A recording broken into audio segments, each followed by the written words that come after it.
Cesar! Tulong! Aray! Ang sakit na tiyan ko! Oh, ano nangyayari sa'yo? Manganganak ka na ba? Huwag pa sana! Aray! 7 buwan pa lang ang dinadala ko. Pero parang ang abdi na tiyan ko. Parang may kumakalikot sa loob. Aray! Teka! Tatawagin ko ang tatay mo. Ay, hindi pala. Kukuha ko ng tubig. Teka! Huwag mo akong iwan dito. Nakikiusap ako. Wag! Linda! Hindi! Ano ba talaga nangyayari sa'yo? Diyos ko! Paano ba to? Tulong! Tulungan niyo kami! Tuluyan na ngang napahiga ang ginang at doon, kitang-kita ang pamimilipit nito mula sa sakit na nararamdaman sa kanyang tiyan. Pakiramdam niya ng mga sandaling yon. Bukod sa sanggol, ay may kung ano pang bagay ang nasa loob na tila nilalamon ang kanyang mga lamang loob. Sa loob pa ng ilang minuto ay tuloy-tuloy ang naging sigaw nito kasabay ang pagtulo ng mga luha dahil sa hindi makayang sakit. Dahil doon, bigla na lamang itong nawalan ng malay. Ilang saglit pa, dumating na ang ama ng ginang na si Mang Narido at mabilis na sinuri ang kanyang anak. Ano nangyari sa kanya? Bakit wala siyang malay? Hindi ko po alam. Ang sabi po niya sobrang nananakit daw po ang tiyan niya pero hindi po dahil sa mga anak siya, kundi may kung ano raw po ang nasa loob nito. Anong sabi mo? Nasa loob? Wala namang ibang bagay ang nasa loob kundi sanggol at isa pa. Teka, bago ba kayo makarating dito may nakasalamuha ba kayo sa bayan? O kahit sa daanan habang patungo kayo rito? Nakasalamuha? Opo, kung ang tinutukoy niyo mga tao. Marami kaming nakilala at nakausap, lalo na sa naging biyahe namin papunta rito. Hindi ang biyahe niyo ang tinatanong ko, kundi ang naging pagpunta niyo mismo sa aming baryo. Biglang napaisip si Cesar sa kung sino nga ba ang nakausap o nakasalamuha nila habang binabaybay ang daan patungo sa naturang lugar. Hindi niya man batid kung bakit ito tinatanong sa kanya o kung ano ang nais nitong ipahiwatig, pero pinilit niya pa rin mag-isip. Ilang sandali pa, isang tao ang kanyang naalala. Oo nga, naalala ko na. Isang matandang babae po. Kung hindi po ako nagkakamali, nakasalubong namin siya at nakausap nung pababa na kami rito sa baryo. Anong itsura niya? Anong mga sinabi niya sa inyo? Ano ang mga ginawa niya habang nag-uusap kayo kasama ang anak kong si Linda? Sa pagkakatanda ko mukhang mabait naman po siya. At isa pa, binigyan niya pa nga niya kami ng pagkain at tubig dahil nagugutom at nauuhaw na ang asawa ko mula sa naging mahabang biyahe namin. Ano? Tumanggap kayo ng pagkain sa hindi niyo kakilala? Kinain at ininom ba ito ni Linda? Opo, kinain niya po at ininom. Saka wala naman po masamang nangyari sa kanya nung kinain at ininom niya to sa harap ng matanda. Kung hindi rin po ako nagkakamali, hinimas niya pa nga po ang tiyan ng asawa ko habang natutuwa dahil mukhang malusog ang magiging anak namin. Teka, may masama po ba ron? Anak ng teteng oh, nalintikan na. Bakit po ba, itay? May problema po ba? Hindi kayo dapat tumatanggap ng mga bagay-bagay, lalo na sa mga hindi nyo kakilala. Delikado ang sanggol at ang asawa mo. Kung hindi ako magkakamali, ay maaaring mamatay ang anak mo kung hindi natin ito maaagapan. Ano po? Mamamatay ang sanggol? Pero bakit po? Hindi ko maintindihan, itay. Taga-syudad ka lang talaga dahil wala kang alam. Diyos ko, ang anak ko, tulungan niyo po siya. Itay, sandali, naguguluhan ako Ipaliwanag niyo nga po sa akin kung ano nangyayari. Hindi ko po talaga maintindihan Bakit mamamatay ang sanggol na nasa sinapupunan ni Linda? Gayong kumain lang naman siya ng pagkain inalok ng matanda. Iho, makinig ka sa akin mabuti. Ang matandang babae na nakasalumuhan ninyo, nakausap at nag-alok ng pagkain, ay isang aswang. Aswang? Uso pa po ba ang aswang sa ngayon? Saka paanong Oo, aswang ang may gawa niyan. Yung matandang sinasabi mo ay malamang na isang aswang. Isang nilalang na nagpapanggap bilang isang matanda na mahina para kayo ay malapitan at mabiktima ang sanggol. Alam mo bang marami nang nabiktima ng mga buntis sa ganyang modus? Hindi po, Itay. Hindi ko naman po akalain na ganyan ang mangyayari eh. Akala ko kasi wala namang masama sa pagtanggap namin ng pagkain mula sa matandang yun. Hindi ko alam na totoo pala ang aswang. Sabihin niyo po sa akin kung ano ang mangyayari, Tay. Ano po mangyayari sa asawa at anak ko? Tay, tulungan niyo ako mailigtas sila. Hindi ko po kakayanin. Hindi ako o ikaw ang makakatulong sa kanya. Wala tayong sapat na kaalaman kung paano iligtas ang mag-ina mo laban sa aswang na yon. Isang tao lang ang kilala kong makakagawa ng bagay na yon. Sino po? Si Andoy. Isang mahusay at kilalang albularyo sa ating lugar. Sa kauna-unahang pagkakataon ay nakaramdam ng kakaibang kaba at takot si Cesar mula sa mga narinig sa kanyang biyenan. Hindi pa man nakikita ang aswang ay nilukob na siya ng takot dahil sa isiping mapapahamak ang kanyang mag-ina dahil sa kanyang kamangmangan at kapabayaan. Ngunit nangyari na ang lahat. Talagang ang pagsisisi ay laging nasa huli. Agad niyang sinang-ayunan ang sinabi ng matandang lalaki na kailangan nilang maipatingin sa isang albularyo ang kanyang mag-ina upang nang sa ganon ay mailigtas pa ang buhay nilang nasa tiyak na peligro. Mabilis itong pinuntahan ni Mang Narido upang mahingian ng tulong. Samantala, naiwan naman si Cesar sa tabi ng kanyang asawa. Kumuha siya ng lagayang may maligamgam na tubig at isang malinis na bimpo. Nang mabasa ang tela, agad niyang pinunasan ang walang malay na asawa, ngunit labis ang naging pagpapawis. Nang matapos yon, sinuri ni Cesar ang tiyan nito. Inilapat niya pa ang tenga at gumuhit sa kanyang labi ang matamis na ngiti nang makumpirmang maayos ang sanggol sa sinapupunan nito. Bahagya kasing sumipa iyon, senyales na naroon pa ang sanggol at lumalaban. Ilang sandali pa, hindi rin maiwasan ni Cesar ang mapaluha ng pagmasdan ang kalagayan ng kanyang asawa. Hindi kasi ito ang bagay na inaasahan niyang mangyayari kapag nakapunta na sila sa naturang baryo. Nagmula kasi ang lalaki sa isang lugar na matatagpuan sa lungsod ng Maynila. Nagtatrabaho siya sa isang factory at doon na rin mismo nakilala ang asawang si Linda. Nagkausap, nagkamabutihan at hindi kalaunan ay naging sila. Hanggang sa mabuntis na nga ang babae nang minsang may mangyari sa kanila. Dahil sa mahal na mahal nito si Cesar, ipinakilala niya ang asawa sa kanyang mga magulang. Hindi naman naging tutol ang mga yon. Habang lumalaki noon ang tiyan ng babae, hindi maiwasan ni Cesar ang mapaisip. Ito ay tungkol naman sa mga magulang ng kanyang asawa. Sa isip niya kasi, bago man lang sana ito manganak, ay makilala niya muna ang nanay at tatay ng babaeng makakasama habang buhay. Hindi lamang upang makita, kundi pagbibigay na rin ng respeto. Kaya naman nung kaarawan niya, ito ang naging request niya sa kanyang asawa. Nung una, nag-aalangan pa ang babae dahil sa bukod na malaki na ang kanyang tiyan, may isang bagay din siya sa isip na hindi masabi sa kanyang asawa. Ang tanging nasabi niya lang noon ay taga-Aklan siya at delikado raw ang naturang lugar nila para sa katulad niya. Nang tanungin ni Cesar kung bakit, hindi niya ito masagot, kaya naman kalaunan, pumayag na lamang ito at sinabi na lang na maging maingat sila. Matagal na raw kasi siyang hindi nakakauwi, kaya't hindi na rin siya sigurado sa kung ano na ang meron sa kanilang lugar. Hanggang sa bumiyahe na nga ang dalawa.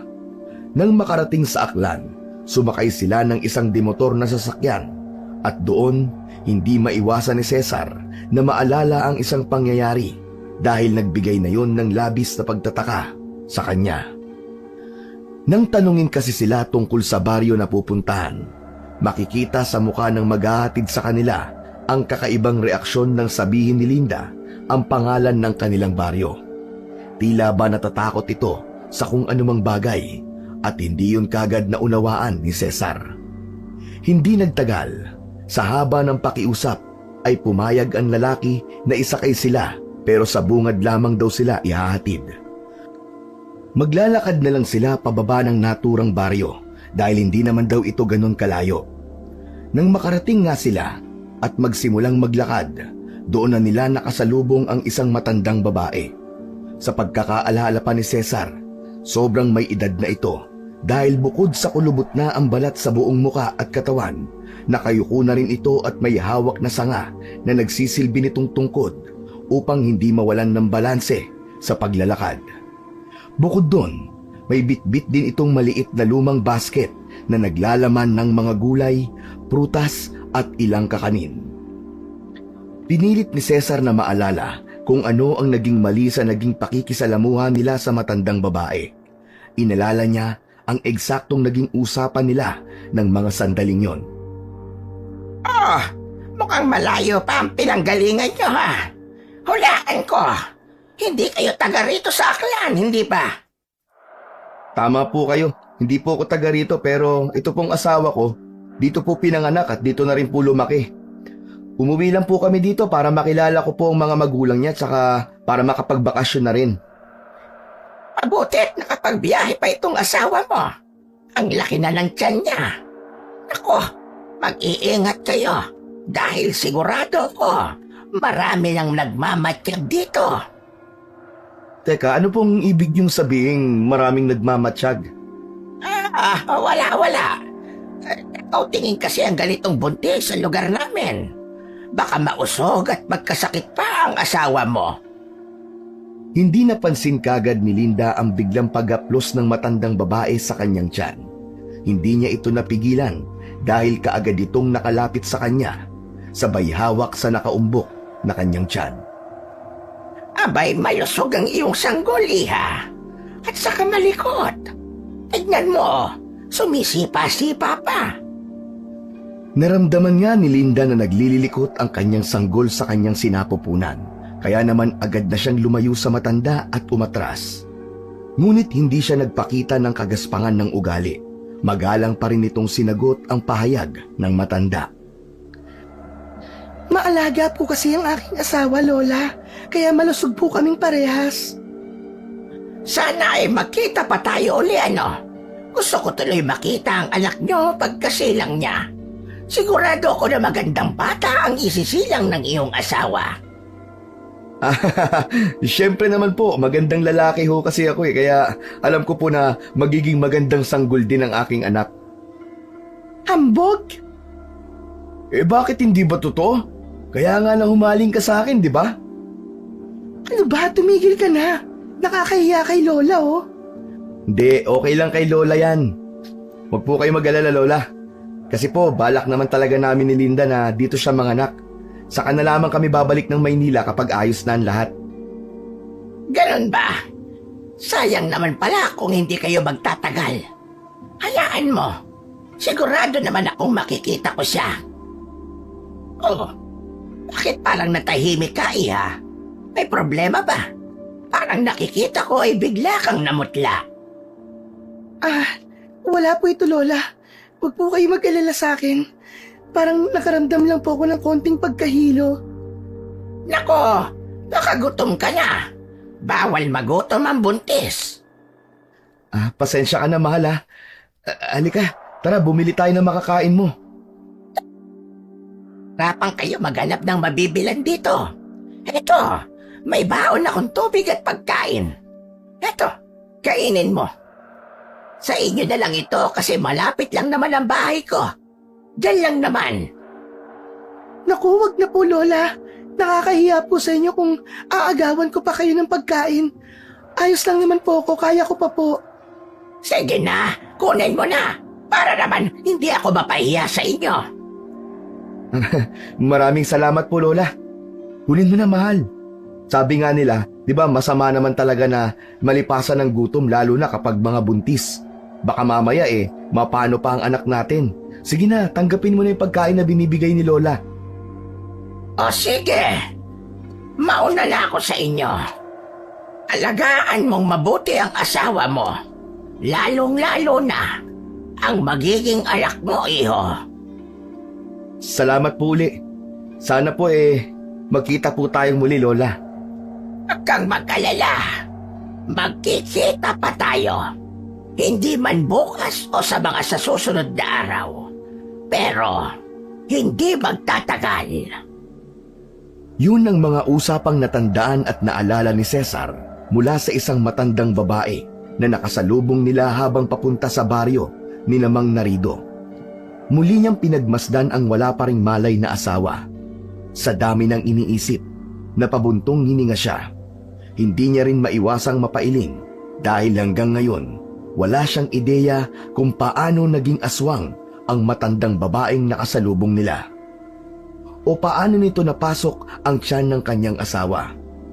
O kahit paano na lang nito nagawa ang mga bagay na yon. Inisip niya rin tuloy na ang malas at ang tanga-tanga niya dahil hindi niya nagawang mag-ingat. Pinagsisisihan niyang wala siyang alam tungkol sa mga bagay na pwede nilang ikapahamak. Maski ang mga misteryoso at kababalaghang maaari nilang maranasan sa isang liblib na lugar, ay hindi niya napaghandaan dahil hindi naman talaga siya naniniwala nung una sa mga ganoong bagay. Dahil doon, hindi niya tuloy alam ang gagawin at kung paano tutulungan ang pinakamamahal na asawa. Maya-maya pa, natigilan siya sa pag-iisip at pagdarasal nang marinig ang pagpasok ng mga yapak sa tahanang kinalalagyan niya. Ilang sandali pa, dumating nang muli si Mang Narido kasama ang isang binata na sa tingin niya ay 20 anyos pa lamang. Halika dali! Nandito ang anak ko na sinasabi kong sa tingin namin ay inaswang. Tulungan mo siya, lalo na ang batang nasa sinapupunan niya. Sige po. Pero bago po yun, gusto ko munang suriin ang kalagayan niya kung aswang nga ba ang may kagagawan at pananakit ng tiyan niya. Maraming bagay po nagkalat sa lugar natin, kaya mahirap po ang mangusga, lalo na kapag hindi pa natin alam ang punot dulo. Teka, bago mo lapitan ang asawa ko, pwede bang malaman kung sino ka? Ngunit imbis na pansinin at sagutin ang tanong niya, nagpatuloy lamang ang binata sa ginagawa. Mabilis nitong sinuri ang pulso at tiyan ng ginang, pati na ang paghinga nito. Ilang sandali pa, kumuha yon ng isang manipis na tela at bahagyang ipapasok sa bibig ng ginang. Bago magawa, hinawakan ni Cesar ang kamay nito upang pigilan. Teka, hindi mo pa sinasagot ang tanong ko. Sino ka ba? Anong gagawin mo sa asawa ko? Siya si Andoy. Siya yung albularyong sinasabi ko sa iyo kanina na makakatulong sa anak ko. Sigurado ho ba kayo, Itay? Ayos ka lang ba? Natural sigurado ko, iho. Kasi ako nga ang nagtawag sa kanya, hindi ba? Pero mukha kasi siyang Mukha akong minor de edad at wala pang muwang sa mundo, ganun ba? Hindi naman ganun ang ibig kong sabihin. Pasensya ka na. Nabigla lang ako kasi ang bata mong albularyo eh. Pwede ko na bang matignan ng asawa mo ngayon? Kasi kung hindi ka maniniwala at kung di mo ako pagbibigyan na masuri siya, maputla na siya. At kung hindi ito maagapan, sabay na mamawala sa iyo ang asawa at anak mo. Ganun ba? Sige. Gawin mo ang lahat ng magagawa mo. Nakikiusap ako sa iyo, Andoy. Iligtas mo silang dalawa. Iligtas mo mag-ina ko. Sige, hayaan mo na siya. Ako na nagsasabi sa iyong magaling ang binatang si Andoy sa gawaing albularyo, lalong-lalo na sa pagpuksa sa mga aswang. Wala na itong nagawa kundi ang bitiwan ang kamay ng batang albularyo.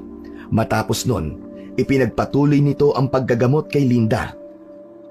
Gamit ang kanina pang hawak na tela, ipinasok niya yon sa bibig ng ginang at kumuha ng kaunting laway.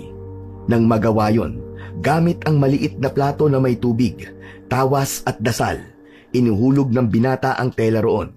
Ilang segundo pa, ang malinaw na tubig ay unti-unting naging kulay itim.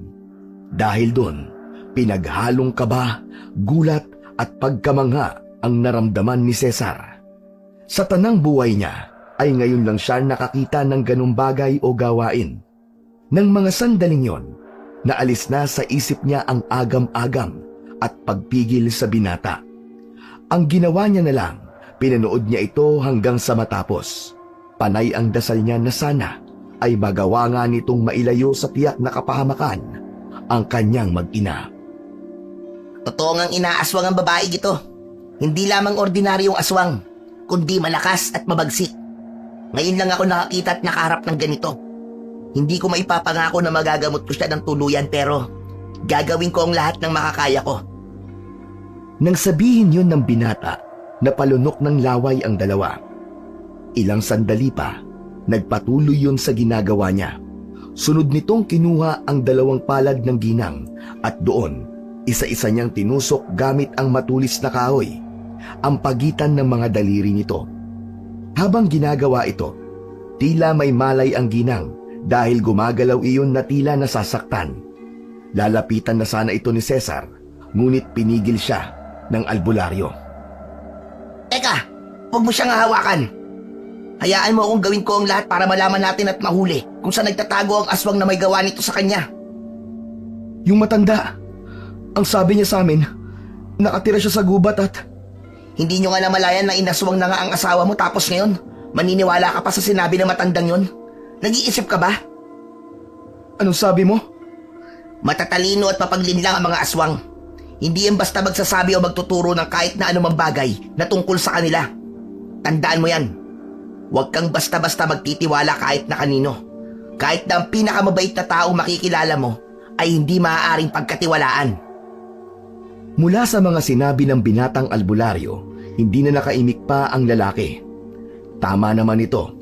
Kung naloko nga sila at naaswang, bakit pa siya maniniwala sa mga salitang binitiwan ng matandang minsan na nilang nakausap? Nagtungo na lamang siya sa tabi ng asawang nakakaramdam ng pananakit mula sa ginagawa ng binatang albularyo. Matapos nitong matusok ang bawat pagitan ng daliri, kitang-kita at dinig na dinig nila kung paano magsalita ang ginang na si Linda. Ang nakakakilabot pa ron, iba ang boses nito. Tila boses ng isang matandang babae. Walan mo ko, bata! Anong ginagawa mo sa akin? Ginagambala mo ko sa aking ginagawa! Ah, busy ka ba? Busy ka pala eh. Pasensya ka na kung naabala kita ha. Nahuli lang naman kasi kita na binibiktima mo ang aking kababaryo. Maaari bang tigilan mo na ang ginagawa mo sa kanya?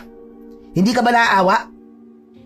Huwag mo akong pakialaman. Kung ayaw mong maski ikaw ay kalabanin ko. Wala kang lakas kumpara sa akin. Kaya kung mahal mo ang iyong buhay, lubayan mo ko. Ay, hindi pwede yun, tanda. Kailangan kong iligtas ang mag-ina laban sa'yo. Hindi ako papayag na mga kababaryo ko ang bibiktimahin mo. Aba, mukhang matapang kang albularyo ka.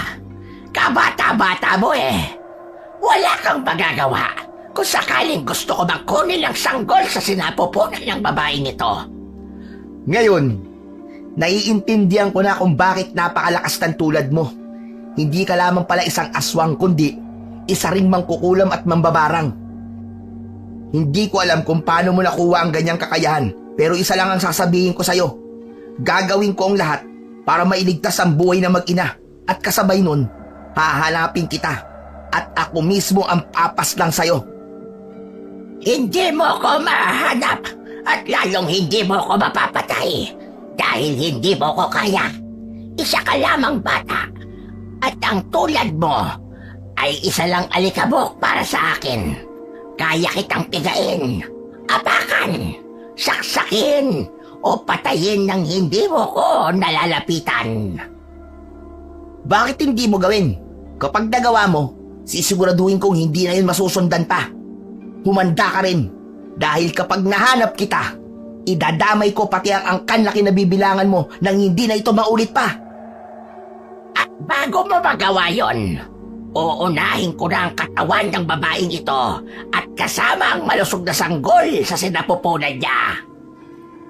Nang sabihin yun sa boses matanda, bigla na lamang nagsisigaw si Linda at napahawak sa may kalakihang tiyan nito.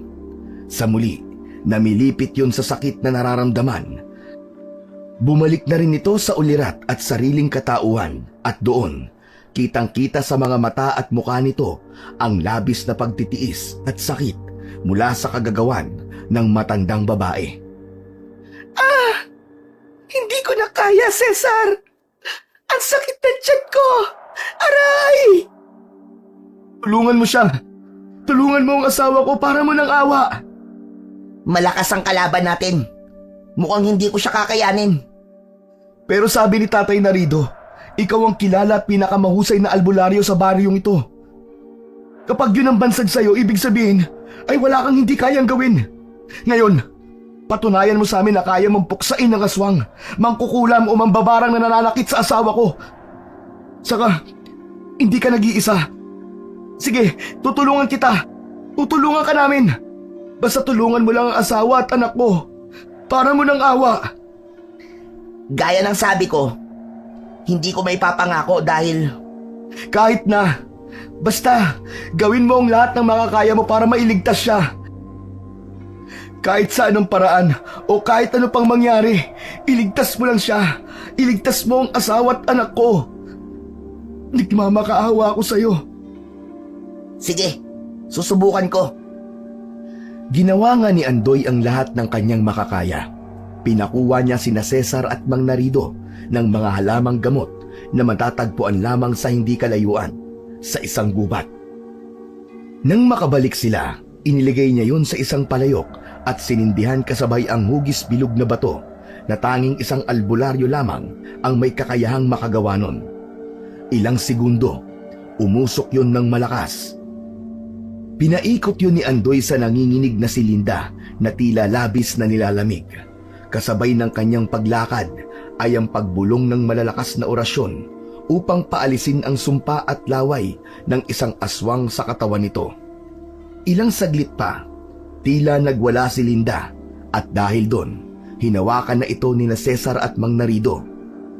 Kitang-kita nila na halos mamaluktot yun dahil sa sobrang sakit at mula sa balat, nakita rin nila ang paglaki at pangingitim ng mga ugat nito paakyat sa muka. Medyo masakit ang gagawin kong to. Wala nang ibang paraan, kaya sana matiis mo ang sakit ng maibsan din ang sakit na nararamdaman mo sa ngayon. Matapos sabihin yon, lumapit si Andoy sa harap ng ginang at gamit ang isang mahabang ugat na nagmula sa kung anong puno, pinaghahampas nito ang tiyan ng ginang.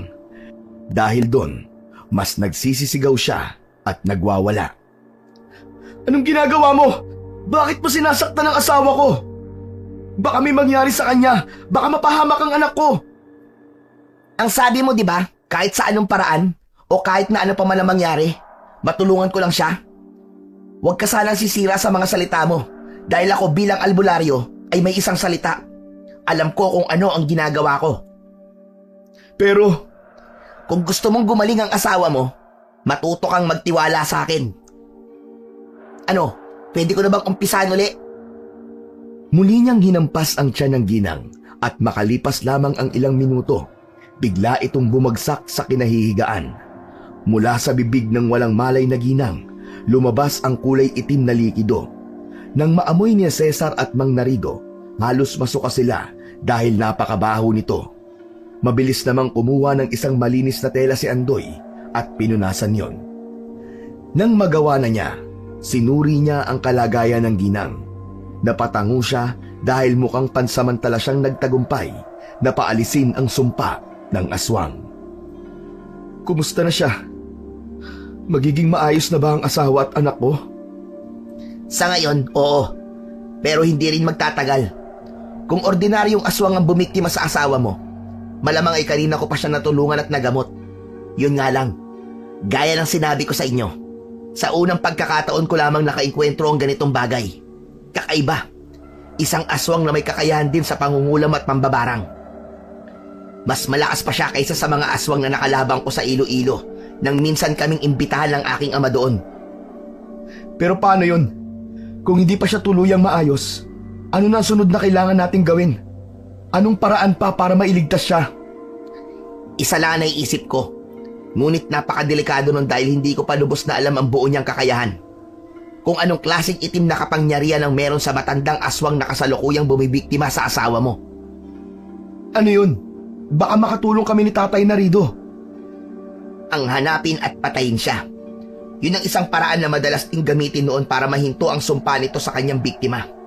Kapag napatay natin ang punot dulo, lahat ng koneksyon nito ay mawawala. Yun nga lang, may mga bagay na maaaring masakripisyo. Sabihin mo, Andoy, kahit anong paraan o sakripisyo ay gagawin namin. Mailigtas lang ang anak ko at magiging apo ko. Ang sakripisyong tinutukoy ko ay hindi tungkol sa inyong dalawa o sa akin. Ito ay tungkol sa babaeng yan at sa magiging anak nito. Kapag napatay ko ang may gawa nito, maaari din siyang madamay. Mahinto man ang sumpa o hindi, maaari siyang mamatay. Hindi ko sinasabing ganun lagi ang nangyayari, pero may pagkakataon na nagaganap yun. O pwede rin nyo namang piliin na hayaan na lamang ang lahat, pero kapag ganun, magdurusa siya habang buhay. Masakit pa nun, hindi siya magtatagal. Ibig sabihin, kahit anong piliin namin mapapahamak siya? Oo, parang ganun na nga. Kaya magdesisyon kayo at ano man ang mapag-usapan nyo, narito ako at handang tumulong. Kahit alam kong bata ang tingin mo sa akin, babalik muna ako sa amin ha. Tawagin nyo na lamang ako kapag may desisyon na kayo at nagkamalay na ang asawa mo. Mauna na ako. Salamat, Andoy. Magdadala na lang ako ng mga gulay at prutas bilang pambayad sa tulong na ginawa mo sa amin. Naku, wag na po Tatay Narido. Wag na po kayo mag-abala dahil hindi naman po ako nagpapabayad. O siya, sige. Maraming salamat talaga sa'yo. Sa pagtango ni Andoy ay siya namang paglabas nito sa tahanang kinalalagyan. Nang tuluyang makaalis, dun lamang muling sinuri ni na Cesar ang kalagayan ng kanyang asawa. Ganun pa rin ang itsura nito. Bahagyang gumagalaw at naroon pa rin ang nangingitim at malalaking ugat sa buong katawan, kasabay ang labis na pagpapawis. Napabuntong hininga si Cesar at sa muli, upang makasiguro, ay inilapat niya ang isang tenga sa tiyan ng walang malay na asawa. Anak, baby, lumaban ka ha. Nandito lang si Papa mo. Gayahin mo si Mama ha. Lumalaban at nanatiling malakas. Sana ikaw rin anak. Huwag kang magpapatalo lalo na kapag nararamdaman mo kapag may naramdaman kang kakaiba. Suntukin mo o sipain mo basta lumaban ka. Kahit nandito si Papa sa labas, gagawin ko ang lahat mailigtas lang kayo ni Mama. Anak, bulungan mo rin si Mama ha. Lalo na kapag nararamdaman mong sumusuko na siya. Sabihin mo, kayanin niya dahil naghihintay si Papa sa inyong dalawa, anak. Marinig mo man to o hindi, mahal na mahal ko kayo ni Mama mo. Kayo ang buhay ko. Mahal na mahal rin kita. Mahal na mahal ka namin ng baby mo. Salamat sa pagmamahal, asawa ko. Napatayo bigla si Cesar nang marinig ang pagsasalita ng asawang si Linda na nagkamalay na pala ng mga sandaling yon. Mabilis niya tong inilalayan sa pagbangon at kasabay nun, dali-dali ring kumuha ng maiinom na tubig si Mang Narido. Nang mabawi ang lakas, doon na ito kinamusta ni Cesar. Kumusta na ang pakiramdam mo? Kumusta na ang tiyan mo? Kumusta ang... Mahal, kumalma ka muna. Sabi mo nga kay baby, diba? Lumaban kami. Huwag kang mag-alala.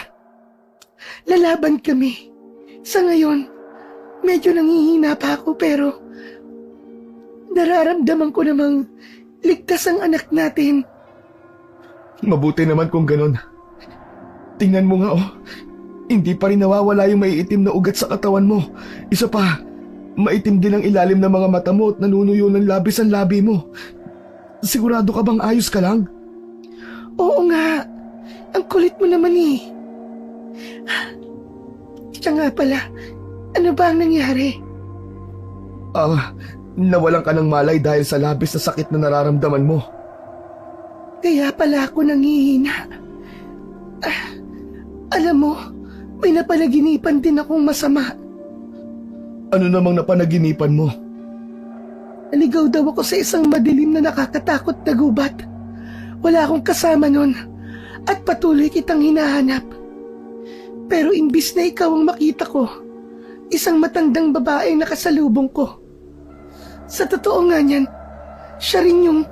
Yung matandang babae na nakasalubong natin habang papunta tayo rito sa baryo? Siya ba? Oo, siya nga. Pagkatapos nun, kinuha niya ang kamay ko dahil tutulungan niya raw akong makauwi. Sumama naman ako pero habang papalapit sa bahay na sinasabi niya, napansin kong hindi yun ang bahay natin. Ibang-iba yun. Hindi ko alam pero bigla akong tumakbo sa panaginip ko. Hinabol niya ako at sobrang nakakatakot ang itsura niya. Nung malapit na siya sa akin, nakita ko kayo ni tatay. At bukod sa inyo, may isa pa akong nakitang lalaki o binata. Matapos nun, hindi ko na maalala ang ibang mga pangyayari. Hanggang sa magising na lang ako sa pananakit at nawalan na naman ng malay dahil parang may humahampas sa akin. Lahat ng mga huling sinabi mo ay nangyari, mahal. Si Andoy. Andoy ang pangalan ng binatang nakita mo na isang mahusay na albularyo. Pero matanong ko lang, ano ba ang itsura ng bahay na nakita mo? Iniisip ko kasi, baka yun din sa realidad ang tahanan ng matandang babae na bumiktima sa'yo. Bumiktima? Teka, hindi ko maintindihan. Ano bang nangyari sa akin? Upang hindi malito at maliwanagan ang pag-iisip, agad na isinalaysay ni Cesar ang lahat-lahat sa kanyang asawa. Mula nang mawalan siya ng malay at hanggang sa magamot nga ito ng binatang albularyo. Pagkatapos niyang marinig yon, ay hindi na iwasan ni Linda ang mapaluha. Hindi niya lubos maisip na mabibiktima siya ng isang aswang, gayong taga rito naman talaga siya at dapat alam niya na ang mga bagay na yon. Oh, tahan na, huwag ka nang umiyak. Wala kang kasalanan sa mga nangyari. Ang mahalaga ngayon, bumubuti na ang pakiramdam mo at... Hindi eh. Kasalanan ko talaga to. Dahil kung naging mas maingat sana ako, sana hindi malalagay sa bingit ng kamatayan ng buhay ng magiging anak natin. Ito yung bagay na gusto kong sabihin sa iyo, mahal. Ang tungkol sa mga aswang, mga kulam, mga barang, at mga engkanto na madalas mangyari sa lugar na to. Ang masakit kasi nun, alam ko na nga may ganun pero anong nangyari? Tumanggap pa rin ako ng pagkain sa hindi nating kakilala. Kung nag-isip lang sana ako at naging mas maingat, edi sana hindi mangyayari ang mga bagay na to. Mahal, gaya ng sabi ko sa'yo, hindi mo kasalanan dahil naging mabait ka lang sa lahat ng mga tao. Noong mga panahon na yun, nagutom ka lang at nauhaw kaya napatanggap tayo ng pagkain at tubig nang wala sa oras. Kahit man ako ay may pagsisisi pero wala eh. Ano pa bang magagawa natin? Sa ngayon, ang kailangan na lang nating intindihin ay ang kaligtasan mo at ng anak natin. Anak, tama si Cesar. Walang ibang dapat nasisihin dahil sa mga nangyari. Dapat nga ako magalit sa sarili ko. Dahil nung nalaman kong pupunta kayo rito, hindi ko man lang kayo nasabihan o nabigyan ng babala tungkol sa mga ganitong bagay. Kung pumasok lang sana sa isip ko yun, sana hindi na umabot pa sa ganito ang lahat. Pero gaya nga ng sabi ng asawa mo, ang mahalaga ngayon ay nagiging maayos na ang kalagayan mo at pananatilihin natin yon. Kung nabubuhay pa ang nanay mo, yun din ang sasabihin niya sa'yo. Kaya sana anak, huwag kang panghinaan ng loob. Kakayanin natin to. Lalaban tayo sa kung anumang nilalang ang nananakit sa'yo at sa magiging anak mo. Salamat, Tay. Salamat. Mahal, hindi niyo ako pinabayaan. Hayaan niyo, ako man ang biktima rito, ay pipilitin kong lumaban para sa inyo. Na rin sa sanggol na nasa sinapupunan ko. Nang matapos sa pag-uusap, muli nang pinuntahan at tinawag ni Mang Narido ang albularyong si Andoy. Nang makabalik at kasama na ito, muling sinuri ng binata ang kalagayan ng ginang. Ngunit imbis na matuwa, tila nagtaka pa ito at napakunot ng noo ng mga sandaling yon. Wala kang nararamdaman na kahit na ano? Pananakit ng tiyan, ng katawan, o ng kahit na ano paman? Gaya ng naging sagot ko kina Tatay at Cesar, wala na akong nararamdamang kakaiba sa katawan ko. Maliban lang sa medyo nangihina pa ako. Nakapagtataka talaga. Hindi kasi ito ang inaasahan kong mangyayari.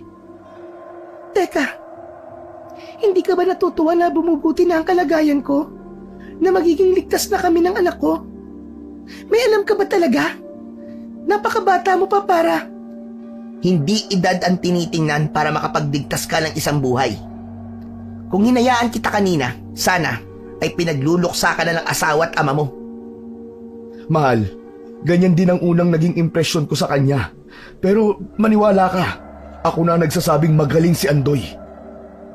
Andoy, ikaw na sana ang bahala magpasensya ha. Iniisip namin na masyado ka pang bata para sa ganitong gawain. Kaya sa muli, humihingi talaga ako ng tawad sa'yo. Ayos lang yun. Hindi lang naman din kayo ang unang nagsabi sa akin ng ganyan eh. Sa tuwing manggagamot ako at may tutulungan, yan din ang unang nilang naiisip at nagiging tanong. Hindi ko naman kayo masisisi dahil maaga ako namulat sa ganitong gawain. Pero hindi yun ang mahalaga ngayon, kundi ang kalagayan mo, Ginang. Pasensya ka na sa inasal ko. Napaisip lang kasi ako kung bakit ka nagtataka na maayos na ang kalagayan ko. Hindi ba't dapat ay matuwa ka? Gaya mo, nagtataka rin ako. Sinubukan mo naman tumingin sa salamin nang makita mo kung talaga bang maayos na ang kalagayan mo. Tandaan nyo, sa ganitong bagay, ang biglang pagiging maayos ng lahat kahit hindi pa man nasusolusyonan ay nag-uugat sa mas malaking trahedya o pangyayari. Mang Narido, maaari niyo bang bigyan ng salamin ang anak niyo po? Sige, meron ako rito. Nang maiabot na nga ni Mang Narido ang salamin sa anak, nagulat yon nang makita ang kanyang itsura. Doon niya lang din tuluyang napansin ang mga ugat sa mga kamay, paa, katawan at buka. Nabanggit ito ni Cesar kanina, ngunit ipinagsawalang bahala niya lamang yon dahil sa pag-aakalang maayos na ang pakiramdam niya. Dahil doon, muli siyang napaluha dahil mukhang tama nga ang pagtataka ng binatilyong albularyo. Mukhang hindi pa nga tapos ang lahat. Hindi ko maintindihan. Nagsasabi ako ng totoo. Wala na akong nararamdaman pang iba bukod sa panghihina. Pero bakit ganito ang itsura ko? Mahal, yan nga ang tinutukoy ko kanina kaya tinanong kita ng ilang beses kung sigurado ka na bang maayos ka na ba. Kung okay na ang pakiramdam mo. Andoy, sa tingin mo, bakit nagkakaganito pa rin ang asawa ko? Nang pansamantala ko mapigilan ang sumpa ng aswang, alam kong magiging maayos ang pakiramdam niya. Pero hindi sa ganitong paraan na para bang walang nangyari. Alam kong hindi pa tapos ang lahat kaya nakapagtataka na maayos na ang panloob na pakiramdam niya. Pero sa panlabas, hindi yun umaakma. Sa tingin ko, kailangan ko nang maging handa. Maging handa saan? Hinala ko lang ito. Pero hindi ako sigurado na baka kumikilos na matandang aswang sa matahimik na paraan. Kilala ko mga aswang. Hindi sila basta-basta tumitigil hanggat hindi nila nakukuha ang gusto nila. Sa ngayon, ipagpasalamat na lang natin na maayos na ang pakiramdam mo pero wag nating iwawaglit sa isipan natin na hindi pa natatapos ang lahat. Cesar, alagaan at bantayan mo mabuti ang asawa mo. Bukas ng gabi, aalis ako para hanapin ang matanda. Bukas agad? Napakabilis naman. Oo, bukas na bukas din. Wala na tayong dapat na sayangin pang oras dahil hindi maganda itong nangyayari ngayon. Kailangan maunahan ko ang matandang aswang. Nagpaalam na ngang muli si Andoy na lalabas sandali upang magpahangin dahil sa labis na pag-iisip. Hindi niya mawari kung ano ang mali sa mga nangyayari. Sa isip niya, kailangan niyang malaman kung ano nga ba ang ginagawang hakbang ng aswang na makakalaban nila. Samantala, naiwan sa loob ang nag-aalangang si Cesar at Mang Narido at gaya ng isa, nagtataka na rin sa itsura ni Linda na hindi umaakma sa pakiramdam nito. Gaya ng sabi ng binatang albularyo, naroon pa rin sa buong katawan nito ang malalaki at maiitim na mga ugat na nakakatakot nga namang pagmasdan. Wala ngang nagawa ang ginang, kundi ang mahiga at magpahingang muli upang masiguro na rin ang maayos niyang kalagayan. Ilang sandali pa, nang makatulog ito, Nagpasyang lumabas si Cesar upang makausap ang binatang albularyo na si Andoy. Nang mga sandaling yon, dapit hapon na at mukhang kakainin na rin ng dilim ang buong paligid. Nakita niya ang binata na nakaupo sa nakatumbang puno, kaya naman agad niya yung tinabihan, kasabay ang pag-abot ng bagong timpla at mainit na kape. Oh, kape ka muna, Andoy. Marami ka ng tulong na binigay sa amin pero hindi pa namin nasusuklian yon kahit sa maliit na bagay o paraan man lang. Ayos lang yun. Hindi naman ako umaasa sa mga ganung bagay o naghihintay ng magiging kapalit. Sabi nga ng ama ko noon, tumulong sa nangangailangan. Tumulong dahil yun ang misyon namin at hindi dahil sa mga ibibigay o ibabayad ng mga tao. Sa nakikita ko, wag mo sanang mamasamain ha. Napakabata mo pa pero ang lalim na ng kaalaman na meron ka. Matanong ko lang, sino ka nga ba? Saan ka nagmula? Bakit sa murang edad naging albularyo ka na? Sa totoo niyan, marami ding albularyo sa Maynila. Hindi ko alam kung sino ang tunay at peke sa kanila pero sa unang pagkakataon, ngayon lamang ako nakakita ng mas bata at talaga namang mahusay na albularyo. Hindi lang bata, sobrang bata pa. Kaya nga ganun na lang ang naging reaksyon namin mag-asawa sa'yo. Sakala mo napansin ko, napakaseryoso mong tao. Kailanman ay hindi pa kita nakitang ngumiti. Alam mo, wala sa edad ang pagiging albularyo. Hindi rin edad ang magdidikta kung pipiliin mo makatulong sa kapwa o hindi. Ang angkan ko ay nagmula sa lahi ng mga albularyo. Simula pa sa aking ama, sa mga lola at lolo ko, hanggang sa mga ninuno namin, ay bukas na sa gawaing panggagamot. Kay lola at kay tatay ako natuto sa likas na panggagamot.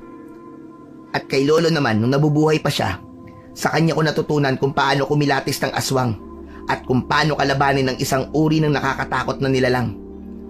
Karamihan sa amin ay tubong Iloilo, pero napadpad dito sa Aklan na makapag-asawang muli ang aking tatay ng tiga rito. Isinama namin si lolo dahil wala nang ibang mag-aalaga pa sa kanya maliban sa aking ama. Bata pa ako ay ginagawa ko na ito sa tulong ng gabay nila. Kaya pala, ngayon ay naiintindihan ko na. Alam mo ba kung bakit mas lalo ako naging interesado noon na mapuksa ang mga aswang? Bakit? Namatay kasi ang totoo kong nanay sa kamay ng isang aswang. Pinatay siya ng walang kalaban-laban. Kaya naman nangako kong magiging mahusay upang kung sakaling may makaharap ako, ay agad kong tutugisin at papaslangin. Ang saklap naman pala na naging buhay mo bilang bata. Ang ama mo, nasaan? Wala na rin ang ama ko. Namatay siya nitong nakaraang taon nang mapasaba kami sa isang angkan ng mga aswang. Natalo namin sila, pero anong kapalit? Buhay ng ilang albularyo kasama na ang sarili kong ama. Nawala man siya, wala akong naging pagsisisi dahil siya mismo ang humubog sa akin mula sa pagiging normal na bata hanggang sa maging isang ganap na albularyo. Ipinamana niya ang lahat ng kaalaman, kagamitan, at kakayahan na meron siya para maipagpatuloy ko ang layuning sinimulan nila. Teka, may iba ka pa palang mga kasama? Nasaan sila? Wala na. Nagkawatak-watak na ang aming samahan matapos mangyari ang sagupaan sa pagitan ng mga aswang at albularyo. Ang iba ay pinili na ang tahimik na buhay. Samantalang ang iba naman ay nagtungo na sa malalayong lugar o probinsya upang doon na ipagpatuloy ang kanilang tungkulin. Hindi lang naman sa Aklan may mga aswang engkanto o kung ano paman. Kung ako ang tatanungin, maganda ang naging desisyon nila dahil mas marami kami matutulungang mga taong nangangailangan. At ikaw, bakit mo piniling manatili rito? Sabi mo nga, parehong namatay ang mga magulang mo dito sa lugar ng Aklan. Bakit pinili mo pa rin ang lugar na naghatid sa'yo ng madilim na nakaraan? Sa isang dahilan. Gaya ng pangako ko, hindi ako aalis at hindi ako titigil sa pag-usig sa mga aswang hanggat may natitira pa sa Aklan. Mahabang katahimikan din ang nangyari matapos ang madugong sagupaan na yon. Ngayon, nagising uli ang diwa ko sa pagiging albularyo nang malaman ko ang kalagayan ng asawa mong si Linda. Naranasan ko na ang mawalan ng mahal sa buhay, lalo na ng isang ina. Kaya naman parang bumabalik ang sakit sa akin nang makita kong ganun ang nangyayari sa asawa mo. Alam ko, ibang-iba to sa mga nakalaban na namin, pero pangako, kahit bata ako sa paningin nyo, gagawin ko ang lahat. Mapuksa lang ang aswang na yon at mailigtas ang asawa at anak mo. Maraming salamat talaga, Andoy. Ngayon mas lalo ako natutuwang ikaw ang unang hininga ng tulong ni Tatay Narido dahil kahit bata ka pa, mas nakikita kong responsable ka sa ganitong gawain. Sana, lahat ng mga albularyo ay kagaya mo. Gaya nga ng sabi ko, maraming peke o hindi tunay ang nagkalat. Ikaw pa lang ang nakita kong totoo at may puso sa ganitong gawain. Salamat din. Nakakataba ng puso ang mga binigkas mong salita. Nararamdaman ko tuloy na tama ang desisyon kong lumaki sa ganitong tungkulin dahil... Cesar! Ay! Tulungan niyo ako! Tulungan niyo ako! Mabilis na napatayo si Cesar kasama si Andoy at mabilis na pumasok sa loob ng tahanan. Doon ay nadatnan nila si Linda na nakataas ang dalawang palad habang napupuno yun ng dugo. Nang tingnan nila ang maselang parte ng katawan nito, labis din ang pagtagas ng dugo mula roon. Natatarantaman, mabilis na kumuha ng malinis na tela si Cesar at Mang Narido upang takpan at pigilin ang pag-agos ng dugo. Samantala, agad ding lumapit si Andoy upang suriin ang kalagayan nito, lalo na ang tiyan na napansin niyang bahagyang lumiit. Ilang segundo pa, nanlaki ang kanyang mga mata dahil sa natuklasan. Nang makita ni Cesar ang reaksyon ng binatang albularyo, nakaramdam sila ng kaba at takot. Alam nilang hindi magandang balita ang mga sasabihin nito. Bakit ganyan ka makatingin sa akin? Anong nalaman mo? Buhay pa ba ang anak mo? Bakit labis ang pagdurugo ko? Bakit? Sabihin mo sa akin! Huwag kayong mabibigla sa mga sasabihin ko ah. Sabihin mo na! Buhay pa ba ang anak mo na nasa tiyan ko? Sabihin mo na! Nasa tiyan ko pa ba siya? Sumagot ka! Wala na akong nararamdamang buhay sa tiyan mo. Wala nang paghinga nagmumula rito. Cesar, Mang Narido, Linda. Wala na ang bata sa sinapupunan niya. Ikinalulungkot kong sabihin, mukhang nakuha na siya ng matandang aswang. Hindi! Hindi!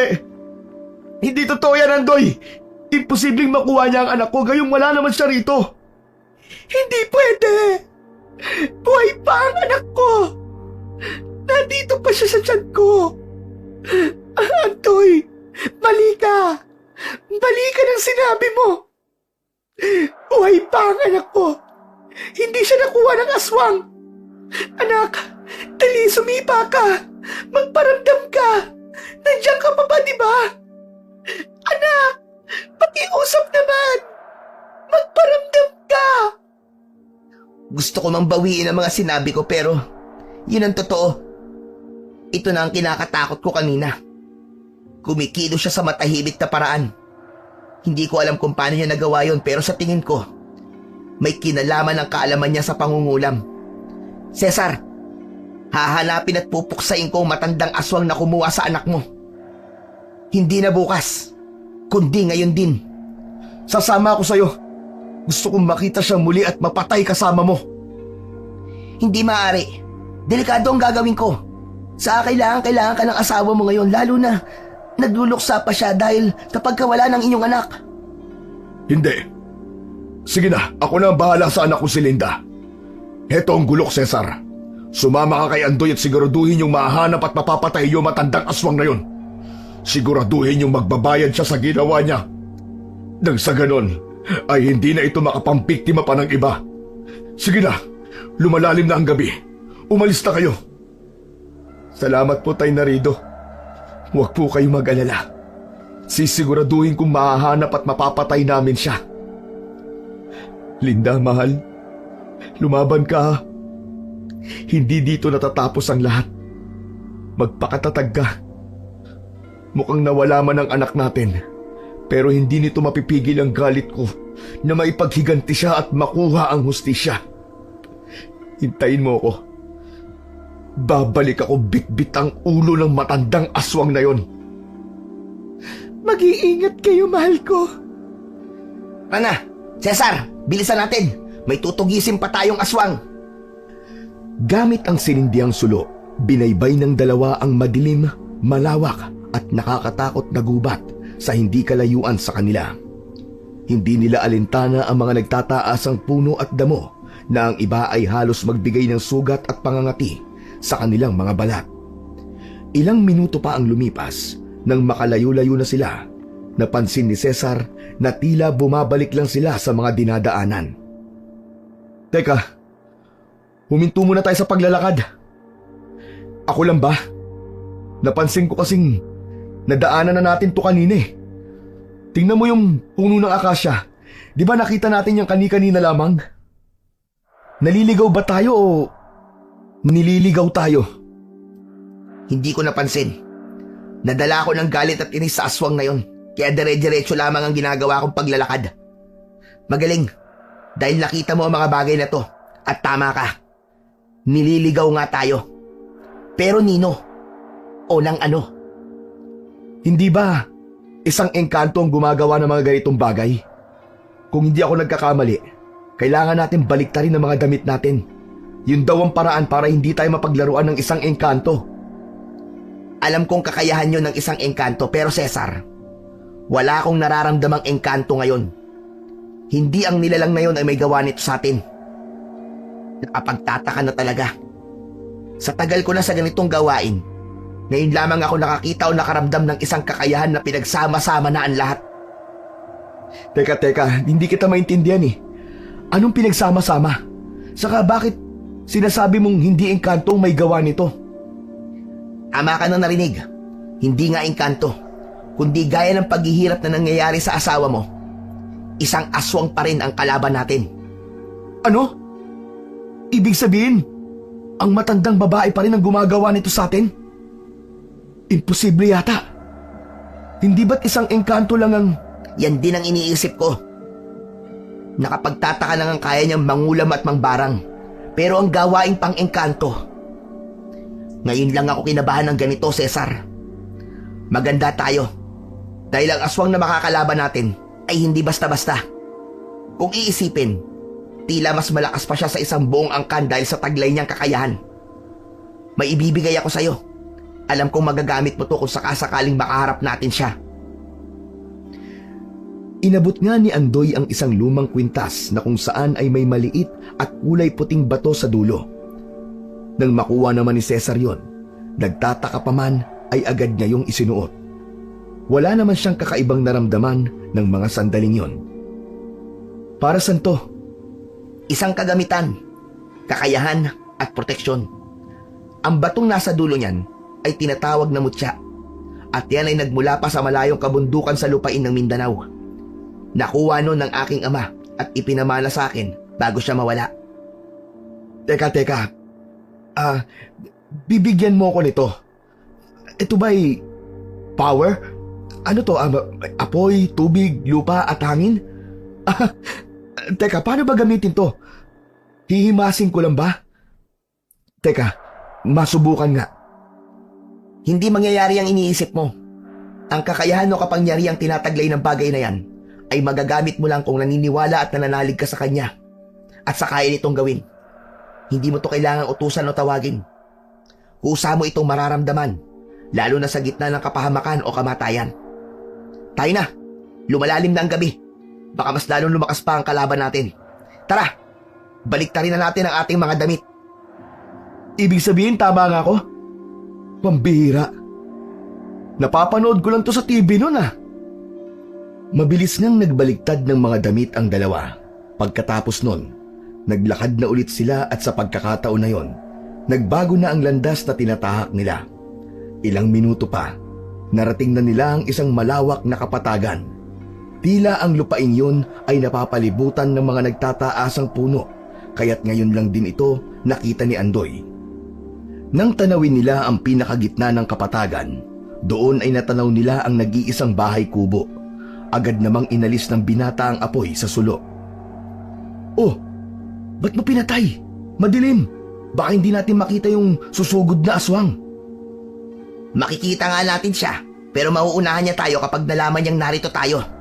Nararamdaman ko, nandyan siya sa maliit na bahay kubo. Hindi na nakapagtataka dahil yan lang ang tahanang makikita rito, sa gitna ng kagubatan at kapatagan. Anong gagawin natin? Susugod na ba tayo? Humanda ang aswang na yan sa ginawa niya sa mag-ina ko.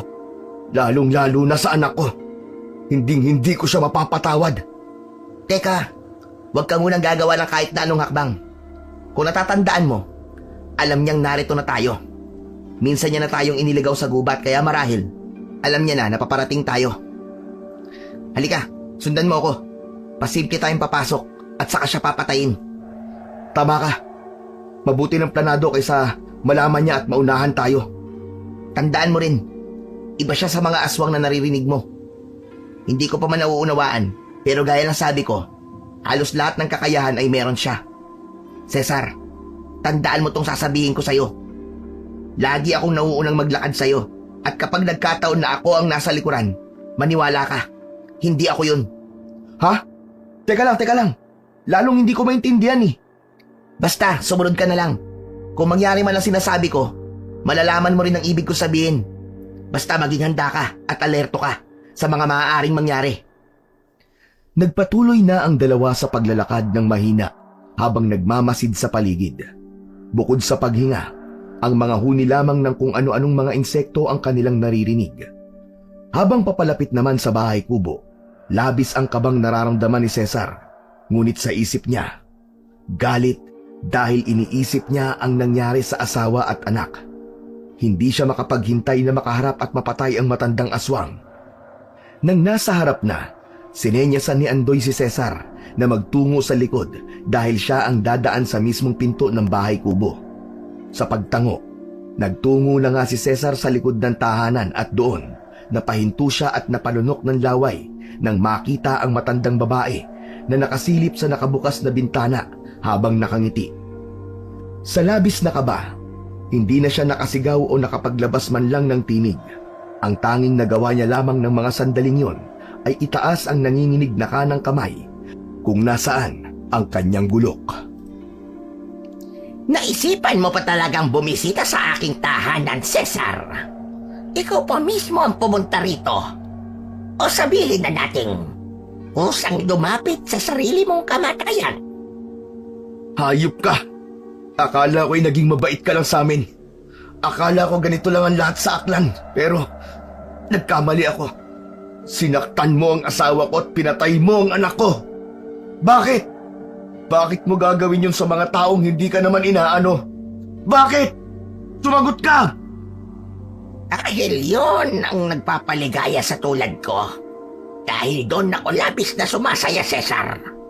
Lalo na kapag nakakaamoy ako ng isang sanggol. Mabango sila sa pang-amoy ko. Lalo na kapag nasa sinapupunan pa lamang. Alam mo ba, ang sarap ng karne ng anak mo. Hanggang ngayon, nararamdaman ko pa rin sa lalamunan ko ang lasa ng laman at dugo na nagmula sa kanya. Walang hiya ka! Napakahayop mo! Mamatay ka na! Susugod na sana si Cesar patungo sa naturang bintana kung nasaan ang matandang babae. Ngunit napahinto siya at napaluhod ng dahan-dahan dahil sa pananakit at pamamanhid ng kanyang mga binti. Ilang sandali pa, nakaramdam din siya ng sakit sa tiyan, kaya naman tuluyan siyang napadapa sa lupa at pinilit na magsuka. Nang mailabas ang nagmumula sa tiyan, kitang-kita niya ang buhay na mga insekto gaya ng gagamba, ipis, uod at kung ano-ano pa. Ay nakalimutan ka yata. Siguro naman, alam mo na kung anong klaseng nilalang ako. Paano mo nagagawa mga bagay na to? Paano mo... Gamit ang bagay na to. Tingnan mo kung paano kita pahirapan pati na ang kasama mong albularyo. Humanda ka! Mamamatay ka na! Ah! Bago pa makasugod ang kakapasok pa lamang na si Andoy, bigla rin itong napaluhod ng pigain ng matandang babae ang dalawang hawak na bagay na hugis tao. ng mga sandaling yon. Sabay sila ni Cesar sa pagsigaw dahil sa nararamdamang sakit sa buong katawan.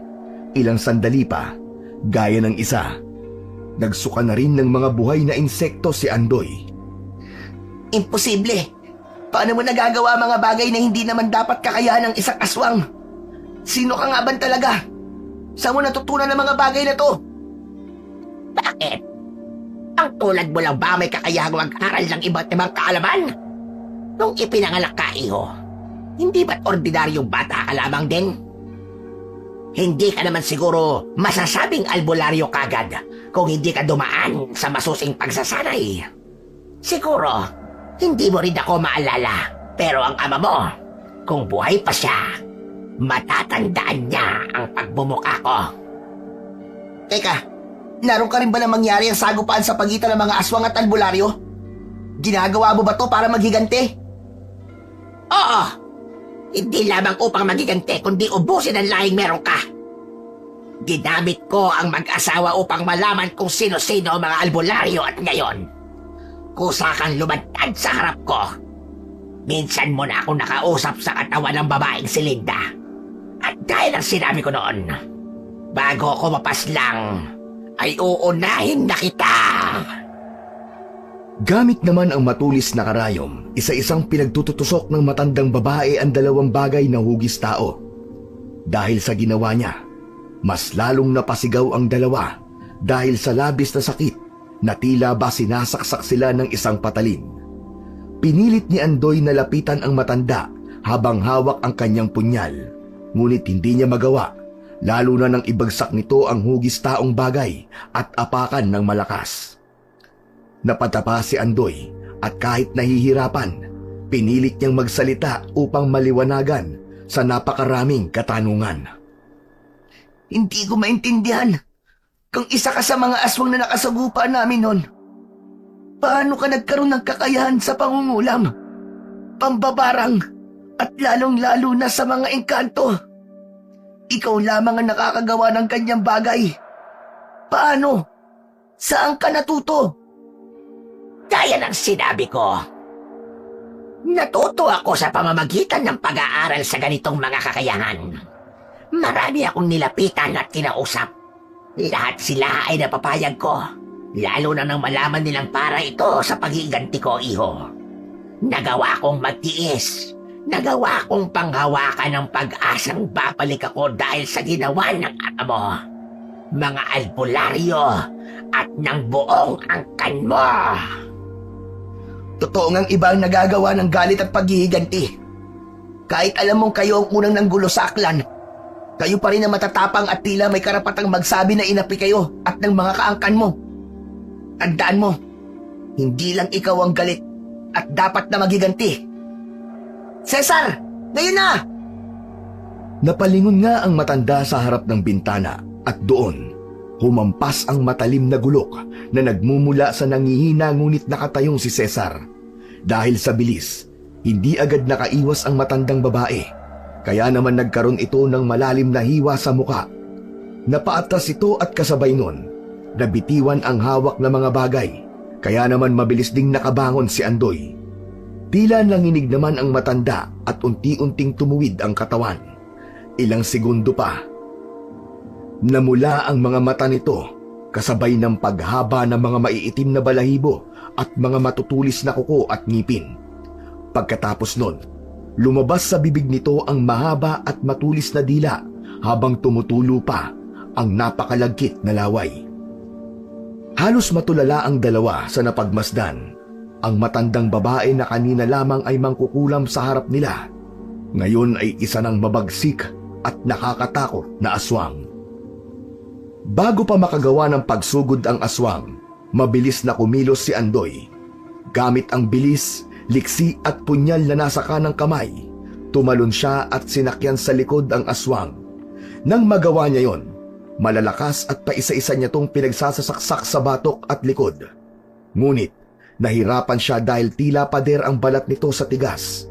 Nang makita naman ni Cesar ang kalagayan ni Andoy sa nagwawalang aswang, mabilis din siyang kumilos gamit ang hawak na gulok. Pinagtatataga niya ang mga paa at kamay ng aswang. Ngunit gaya ni Andoy, nahirapan silang sugatan ito. Ilang minuto nilang ginagawa yon at nang makakuha ng pagkakataon ang aswang, malakas nitong hinampas si Cesar, kaya naman tumilapon ang lalaki sa dingding ng tahanang yon. Samantala, dahil matatag ang pagkakasakay ni Andoy sa likuran ng aswang, mabilis na tumakbo ang aswang sa labas. Hindi! Andoy! Kahit madilim, pinilit ni Cesar ang tumakbo upang masundan ang aswang kung saan nasa likod pa nito si Andoy. Bago siya makalapit, narinig niya ang malakas na sigaw mula rito dahil tila nasaktan na yon ng aswang. Ilang minuto pa ang lumipas. Nang makalapit ay nakita niyang nakatayo si Andoy habang hingal na hingal pa. Nang pagmasdan niya ang lupa, nakita niya roon ang katawan ng matandang babae na bumalik na sa dating anyo. Sa pagkakataon na yon, mukhang natalo na nga at napatay na ni Andoy ang kalaban. Patay na ba siya? Teka, kailangan kong makasiguro. Pinatay ng aswang na to ang anak ko. Kaya't hindi ako papayag kung sakasakaling humihinga pa siya. Tatagtarin ko siya ng pinong-pino. Patay na siya, Cesar. Patay na ang kinasusuklaman mo. Bumalik na tayo, baka makita pa siya ng ibang mga angkan niya. Baka hindi natin kayanin kung sakaling mangyari yon. Hindi nakinig si Cesar. Nang higpitan niya ang pagkakahawak sa gulok, napahinturin siya ng maramdamang nag-init ang kwintas na suot niya. Mula sa gilid ng mga mata niya. Madilim man ay pinilit niyang pagmasdan si Andoy na nasa likuran niya. Pagkatapos nun, ibinalik niya ang tingin sa matandang babae na nakahandusay. Nang mga sandaling yon, alam niyang may mali. Hindi niya man masabi kung ano, pero yun ang nararamdaman niya. Isa pa, nagtatayuan ang kanyang mga balahibo at labis ang kaba sa kanyang dibdib. Ilang sandali pa ang lumipas, nagpasya siyang magpanggap at makisabay na lamang sa mga nangyayari. Oo, tama ka. Mukhang patay na nga siya, Andoy. Tara na, umuwi na tayo at ibabalita ako sa asawa ko mga nangyari. Sigurado ako matutuwa siya kapag nalaman niyang patay na ang aswang na kumuha sa anak namin. Tara, mauna ka na sa paglalakad. Nang marinig ni Cesar ang mga tinuran nito, doon niya napagtantong hindi si Andoy ang kaharap niya ngayon. Muli pa siyang sumilyap sa matandang babae upang makasiguro. Dahil madilim, isang paraan ang naisip niya upang makasiguro na tama ang hula niya. Sa pagkakataon na yon, hindi siya papayag na maisahan ng matalino at nakakatakot na aswang. Sige, sundan mo ko. Kukunin ko lang yung iniwan natin doon sa isang malaking puno. Nagsimula sa paglalakad si Cesar habang hawak ng mahigpit ang gulok. Nasa daan man ang tingin, hindi niya inalis sa sarili ang pagiging alerto at handa kung sakasakaling tama ang nasa isip niya. Samantala, ang Andoy na pinaghihinalaan niya ay nakasunod lamang sa kanya. Ilang minutong paglalakad pa. Narating na nila ang malaking puno at doon, pinulot ni Cesar ang daladalang sulo kanina. Gamit ang pagsindi, nilagyan niya yon ng apoy at nang biglang iharap kay Andoy, nakita niya ang mukha nito. Doon ay nagulantang siya dahil tama ang hinala niya. Hindi ito ang binatang albularyo na kilala niya. Napatunayan niya yon dahil sa malalim na sugat o hiwa sa mukha nito na alam niyang siya ang may gawa kanina. Napalunok siya ng laway at pinakalma ang sarili. Sandali pa siyang tumanaw sa likuran ng kaharap kung nagkamalay na ba o nakasunod na ang totoong Andoy. Bakit parang kakaiba ang mga kinikilos mo? Hindi ba dapat masaya ka dahil napatay ko na ang kalaban natin? Hindi pa kasi nawawala yung takot at kaba ko kanina eh. Grabe yung nakalaban natin, no? Akalain mo, mangkukulam na, aswang pa. Akala ko nga, hindi natin siya matatalo kasi 'di ba? Ang tigas ng balat niya sa katawan. Matanong ko lang, paano mo ba siya napatay? Kilala mo ako, Cesar. Marami akong alam sa pag-aalbularyo, kaya hindi na bago sa akin ang makaharap at makapatay ng isang aswang. Kung tutuusin, mahina pa nga matandang yan eh, kaysa sa mga nakaharap ko noon. Napangiti ng lihim si Cesar mula sa mga narinig. Sa tono pa lang ng pananalita nito ay siguradong sigurado na siya na hindi ito ang Andoy na kilala niya. Lalo na nang sabihin nitong hindi naiiba ang nakalaban nila sa ibang mga aswang, kung hindi siya nagkakamali. Sinabi ng kanyang kilalang Andoy na kakaiba ang kanilang kalaban dahil bukod sa aswang ito, may mga kakayahang iba o taliwas sa katauhan nito. Mas malakas, mabagsik at mapanlinlang. Gaya na lamang ng nakaharap nila kanina. Maya-maya pa, bago makasagot si Cesar, ay nakita niya ang figurang nasa hindi kalayuan. Nang unti-unti yung makalapit, nakita niyang wangis yun ni Andoy. Pinagmasdan niya rin ang kaharap. Magkamukha nga sila.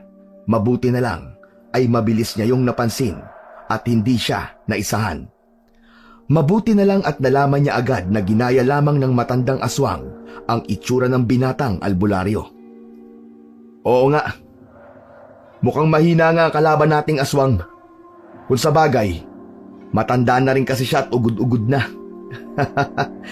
Alam mo ba, nung ngampasin ko siya ng gulok kanina, kitang-kita ko yung takot sa mukha niya. Akala niya siguro, mapupugutan na siya ng ulo. Pero, hindi mo nagawa, di ba? Parang mas takot ka nga kanina eh. Kitang-kita kong nanginginig ka dahil akala mo, mapapatay ka na nang sinasabi mong ugod-ugod na. Bakit parang pinagtatanggol mo siya ngayon? Bakit? Tama naman ako kanina. Muntik na siyang maputulan ng ulo at isa pa, hindi ko man nagawa yon, nasugatan ko naman siya sa muka. Tingnan mo. May hiwa ka pa sa muka mo. Ano? Hindi ko naramdaman na nasugatan mo ko. Dahan-dahan niyang kinapa ng peking Andoy ang kanyang muka at doon nahawakan niya ang sariwa pang sugat. Ilang sandali pa, sa inis ay bigla na lamang namula ang mga mata nito. Pagkatapos nun, muli itong nanginig at tila na maluktot nang unti-unting bumalik sa dating anyo. Pinagmasdan ni Cesar ang pagbabago ng wangis nito mula sa katauhan ni Andoy hanggang sa katauhan ng matandang babae. Matalino ka at muntik mo na akong maisahan. Pero gaya ng binatang albularyo, papatayin din kita. Hep, hep, hep, hep! Bago mo gawin yun, tumingin ka muna sa likod mo. Sinunod nga yun ng matanda nang makita kung sino ang nasa kanyang likuran. Napahinto siya at nanlaki ang mga mata. Magbabago na sana siya ng wangis bilang aswang, ngunit nanigas siya sa kinatatayuan sa hindi maipaliwanag na dahilan. Parang may kung anong enerhiya ang pumipigil sa kanyang gumalaw at magbago ng anyo. Nang tuluyang makalapit ang totoong Andoy, nakita niya na ito pala ang may kagagawan dahil bumubulong yon ng malakas na orasyon. Hindi mo ako kaya, bata. Untik na kitang mapatay kanina. At sa pagkakataong ito, sisiguraduhin kong mangyayari na yon. Paano mangyayari yun kung sa pagkakataong ito ay kami na ang lamang? Siguro oo kanina ay naisaan mo kami dahil hindi ko lubos na alam ang kakayahan na meron ka. Pero ngayon, sasabihin ko sa iyong hindi ka na nga bago sa mga nakaharap ko. Oo, aswang ka na may kakayahang mangulam, mambarang at mangengkanto. Pero kung titingnan, hindi ka naiiba sa mga nakalaban ko. Nakalimutan mo na yata. Albularyo ako at bilang bahagi ng aming tungkulin, alam ko kung paano tugisin ang isang mangkukulam, mambabarang at engkanto at lalong-lalo na ang katulad mong aswang. Sa pagkakataon ding ito, hindi lang si Andoy ang tumugi sa iyo kundi kasama ako na biktima mo. Anghel ang tulad mo kapag kaharap mo ang isang tao, ngunit may nakatagong demonyo sa likod ng pagkatao mo. Sinaktan at pinahirapan mo ang asawa ko. Kung yun lang sana ang ginawa mo, baka napatawad pa kita. Pero nang patayin at kunin mo yung anak ko, nawalan na ako ng awa sa'yo. Alam mo ba kung ano nararamdaman ko ngayon? Galit at paghiganti. Humarap ka! Makikita mo ang sinasabi ko! Kahit naninigas sa kinatatayuan, nanginginig at daang-daang humarap ang matanda kay Cesar. At doon, bago siya mapapikit o makapagbitaw ng kahit na anong salita, hindi niya na yun nagawa ng dumaan sa leeg niya ang matalim na gulok. Ilang segundo pa, nahulog ang ulo nitong dilat pa ang mga mata sa lupa. Doon, napahinga na ng maluwag si Cesar Dahil sa wakas, nakuha na niya ang tunay na hustisya. Sa nangyari sa kanya, sigurado akong hindi na siya mabubuhay pa at makakapangbiktima ng mga ibang inosenteng tao. Magaling. Hanga ako sa talino, pagiging alerto at katapangang pinakita mo. Yan ang mga bagay na tinutukoy ko kanina at ilan sa kakayahan na dapat taglayin ng tulad kong albularyo. At hindi ko naman magagawa ang mga bagay na to kung hindi dahil sa'yo, Andoy. Saludo ko sa'yo at habang buhay kitang pasasalamatan. Kaya sa muli, maraming salamat sa lahat ng naging tulong mo at pagsasakripisyo para sa tulad naming biktima ng aswang. Walang ano man yon. Tawagin man nila akong bata. Papatunayan kong hindi yung dahilan upang huminto ko sa pagtugis ng mga aswang. Nang makabalik na nga sa kanilang baryo at tahanan, agad na hinagis ni Cesar ang hawak na ulo sa harap ng asawa. Nang makita yon ng ginang, walang mapagsidlan ang kaligayahang nararamdaman nito. Namatayan man ng anak, nakamit naman nila ang hustisya para dito. Sa paglipas ng mga araw, buwan at taon, ay tuluyan na ngang lumaganap ang katahimikan sa kanilang lugar o maging sa buong aklan. Pero alam ni Andoy na hindi doon natatapos ang lahat, kaya naman hanggang sa kanyang pagtanda ay nanatili siya sa tungkulin bilang albularyo at taga-usig ng mga aswang. Samantala, gaya ni Cesar, sana ay maging aral ang kwentong ito sa mga nakikinig ngayon, lalo na sa mga taga-Maynila o taga-syudad na balak magtungo sa liblib na probinsya, lugar o baryo, na hindi lahat ng nakakasalamuha natin ay mabait o kaya naman ay kabutihan ang intensyon. Hindi masama ang maging mapanuri, lalo na kung ang bagay na ito ang maglalayo sa inyo sa kapahamakan. Tandaan, maging handa at alerto tayo, lalo na sa mga taong peke o mapanlin lang. Cesar!